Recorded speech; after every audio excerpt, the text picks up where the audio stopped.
Assalamualaikum warahmatullahi wabarakatuh. Alhamdulillahirabbil alamin wa bihi nasta'in wa ala umri dunya waddin. Wassalatu wassalamu ala mursalin sayyidina Muhammadin wa ala alihi washabbihi ajmain. Amma ba'd. Salawat dan salam semoga tetap tercurahkan kepada suri teladan kita Nabi Muhammad sallallahu alaihi wasallam. Nabi yang terakhir kali diutus ke dalam permukaan bumi ini untuk menyempurnakan akhlak manusia. Para pemirsa yang insya Allah dirahmati oleh Allah Subhanahu wa Ta'ala, semua manusia mengakui bahwa ilmu pengetahuan sangat penting dalam kehidupan sehari-hari. Kata ilmu itu sendiri berasal dari bahasa Arab yang berarti pengetahuan atau kepandaian tentang sesuatu. Yang terkait dengan ilmu ialah para penempuhnya thalabul ilmi maupun pengajarnya alim. Hingga dalam beberapa hadis yang masyhur dijelaskan bahwasanya dikatakan bagaimana mulianya kedudukan ahli ilmu dalam pandangan Islam. Para ulama adalah pewaris para nabi. Rasulullah Shallallahu Alaihi Wasallam bersabda, "Thalabul ilmi faridatan ala kulli muslimin." Menuntut ilmu itu wajib bagi tiap kaum muslim. Orang yang mencari ilmu akan dimintakan ampun oleh segala sesuatu yang ada di muka bumi ini, sampai ikan-ikan yang berada di lautan. Bahkan saking tegasnya Islam dalam memposisikan ilmu pengetahuan hingga dikatakan bahwasanya manusia itu hanya dibagi menjadi dua golongan saja, yaitu orang alim dan para penuntutnya. Lain dari mereka adalah golongan yang hina dina.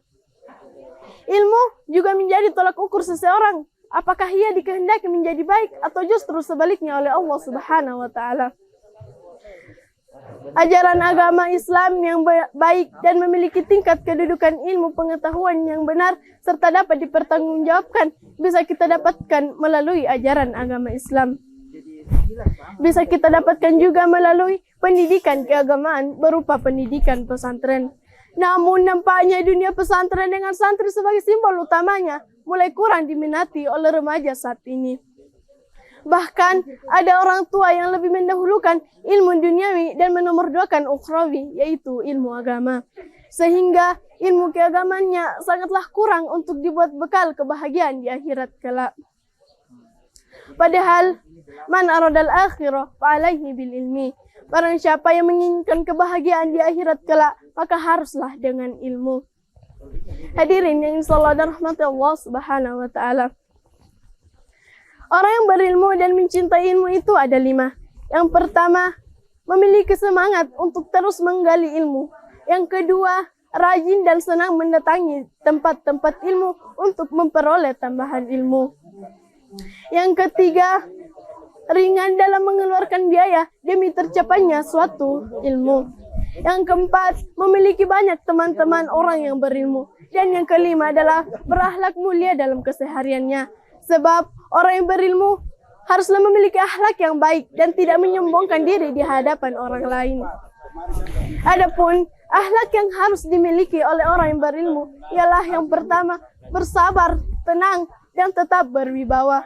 Kedua, tidak menyombongkan diri kecuali dengan orang zalim dengan tujuan mengingatkan mereka. Yang ketiga, mengutamakan sikap rendah hati.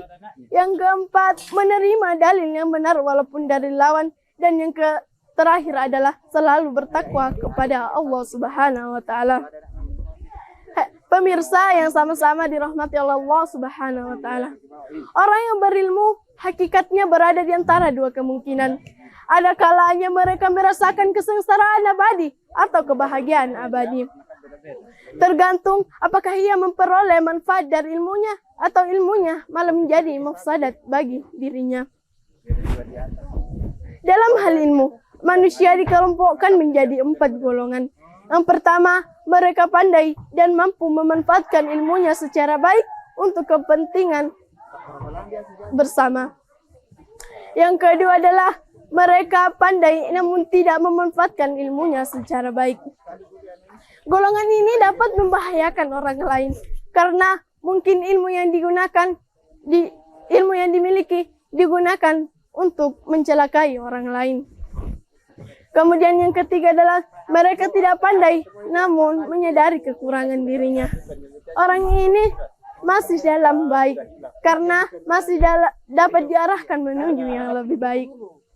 Apabila bersalah, dia segera mengakui kesalahannya dan mau merubah kesalahannya tersebut. Kemudian golongannya terakhir ialah mereka tidak pandai dan tidak menyadari kekurangan dirinya. Orang yang demikian ini sangat sulit untuk diarahkan karena merasa mampu dan benar.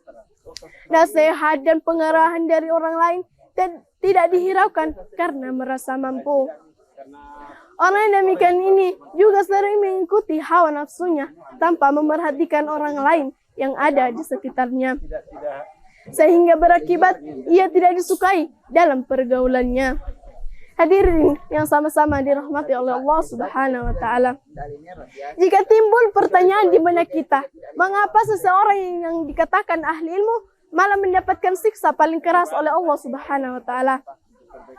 Alasannya ialah karena ia tidak mengamalkan ilmunya atau ilmunya malah menjadi mafsadat bagi orang lain, bahkan dirinya. Rasulullah SAW pernah mengatakan, janganlah engkau mencari ilmu untuk bersombong-sombong dengan sesama orang yang berilmu, untuk bertengkar dengan orang-orang yang berpikiran lemah, dan untuk menarik perhatian orang ramai kepadamu. Karena yang demikian itu, maka kamu akan ditempatkan dalam neraka.